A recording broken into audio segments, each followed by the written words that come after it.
is about hooking up a set. Before you hook your set up, you want to first find out what your trailers are. Your trailer numbers, check the weight, make sure they're legal, and then you want to find out, determine which one is going to be your front box and your rear box. Once you determine your rear box, then you want to go and get you one of these gears here, pre-trip it really good, and then you want to connect it to your tractor and drive it and back it up to your rear box, just like so. Once you drop it, you unhook it and you drop it, what I usually like to do is make sure that my trailer is low enough to where when I get ready to back this thing up, it'll pick that rear trailer up. It'll pick the landing gear up off the ground. Right now, the way it's set up fine. So now I'm gonna go get my front box.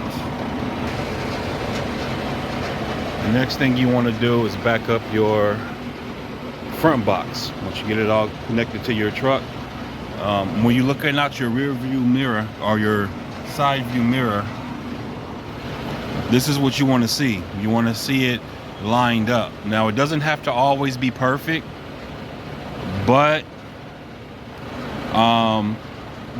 ideally you really want to line up with the wheels on the gear, not so much the trailer, because it don't necessarily have to be straight in line like this with the trailers, but with those with the tires on the gear, your front box need to be lined up with that, because when you back up, that's how it's going to go underneath on the kingpin, if that makes sense. So it don't have to be lined up straight like this. Just always remember, it don't have to be straight line like this in order to be connected. It could be off a little bit, but ideally you want it to be just like this. That way, when you come to the back right here, all right, see how close this is? This is good. That way, when you pick up your gear and you connect and you back up, sometimes this gear has a way of moving to the left or to the right. So you want to get it kind of close like it is, so that once you connect and you back up, I'm gonna go straight into it. So what I usually like to do from this point is I like to hook my gear up to my trailer, and also put the hooks in, just like this. So it should look like this. All right. And so now what I'm going to do is jump in the truck and back up and connect to my second box. All right, now I'm hooked. All right, and notice how there's some space on the ground here for this landing gear. All right, that helps make sure that my fifth wheel is connected. So of course I'm going to get underneath and check and make sure that it's locked. But I know it's locked. I'm just going to look and make sure. All right. Let's see if I can turn this light on.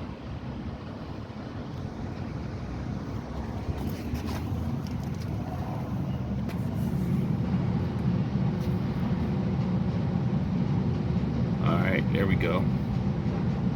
It's secure around the kingpin. So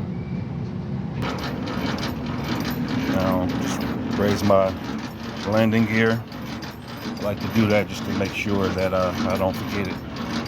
Sometimes if you ain't careful and you're in a rush, you can forget this. So that's why after I hook up to my second box, I come here and let this up. Now I'm going to connect my gear, or connect my my hoses and my electrical line. But real quick, I want to mention when you're doing the pre-trip on the gears, you want to make sure that you check the hoses, especially in this area right here. Sometimes they'll get pinched, all right? And if they pinched, there's a hole in them, then you won't be able to use it, all right?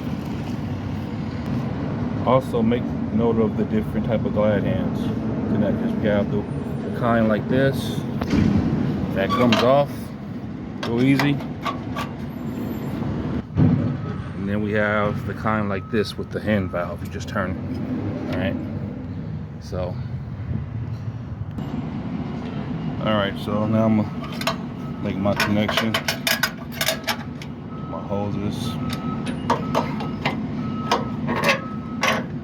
emergency line,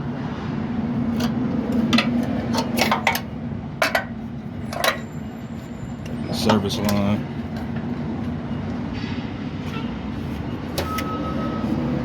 and electrical. All right, then come to the back here and do the same.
And of course, during a walk around,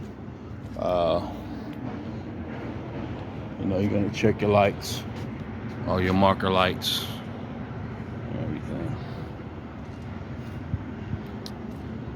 All right. Now by this time, you should already checked out all your wheels, tire pressure, and all that stuff. Always make sure that the trailer is locked, either with a padlock preferably. If you don't have that, then use some bolt seals, but you must make sure that the trailer is locked at all times. All right, front box locked. Check my lights. Everything's good. Now here's my back box. Check that.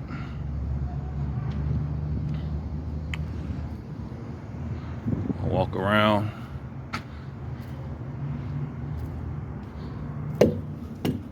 Check out my tires, even though I did that already. I just get in the habit of doing it again. Marker lights, rear lights, and then I'm also going to do I'll put my lock on. All right, so my lock is on. One of the other things you want to do, I'll release my my emergency brakes, because I want to check and make sure that the air is going in the system. So you release the emergency brakes, you come to the back, and you just crack this valve right here. Once you hear that air coming in the back, you know the whole system is getting air. All right. So paperwork, and that's the other thing, just make sure, kind of hard to, yeah, I think I could get back through there. You want to also check and make sure that you know, if you need plackers, put the right plackers on.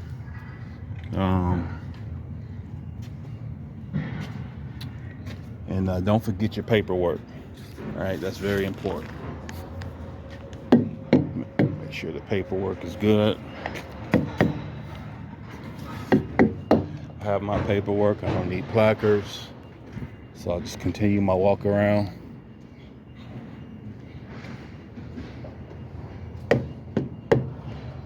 And now, pretty much ready to go. All right, so that's pretty much the gist of hooking up a set. You know, there's an advanced way to do it, especially hooking up your set. You can, it's what some guys like to do. A more advanced way to do it, I do it some like this sometime, is I'll get my front box, get my gear, and then I'll back it in to it. So I'll back it into my second box. You know, you do that once after you're comfortable hooking sets and backing up the gear. Once you get comfortable backing up the gear with the front box, then you can do that. But until you comfortable, how I showed you to do it on here, do it like that. It'll work every time. You won't have no problems. All right. So any questions, feel free to leave comments. Hopefully this helped, and you guys be safe out there. When you're taking out a set, as a rule of thumb, well, when you check your weight, as a rule of thumb, if the trailer is over 23,000 pounds and you have a scale at the yard, make sure you scale out. You want to scale out all times just to be sure, just to be 100% certain you're not overweight. But in my case today, my front box weighs a total of 24,000 pounds. So for me, I know, okay, make sure you scale out.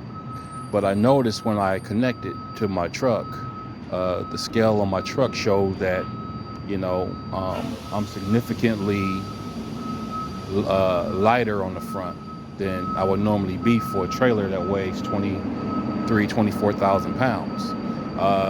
So right now, just guessing right now, it's probably around 17,000 pounds. I'm just guessing. And when you look at the tires, you know, from here, that tire look a little bit like it's lower, but when you look at this one, I know it's kind of hard to tell. I noticed that it's much heavier. So what that means is that they loaded all the freight, all the weight on the back of this trailer so that I'm legal up front. Now, they may be doing it, you know, intentional or unintentional. I'm going to say unintentional just to give them the benefit of the doubt, because they know that, okay, if we heavier on the back in their mind, because they're not drivers, if we heavier on the drives, then we legal. But chances are this back axle is going to be heavier. So let's check it out real quick.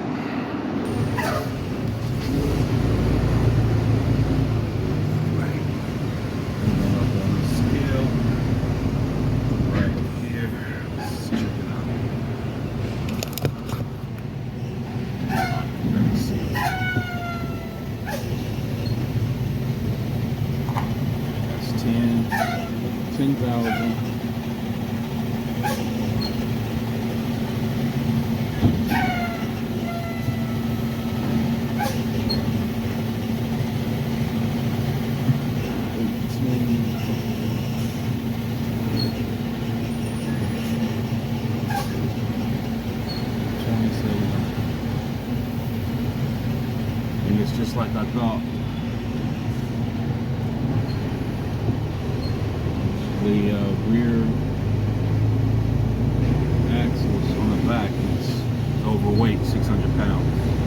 So that's a trick that they'll, like I said, I want to give them the benefit of the doubt and say that they didn't do it on purpose, but sometimes they do. And it's like that at all these companies. It's not specific here, so you have to be up on it. So this trailer I'm not going to take because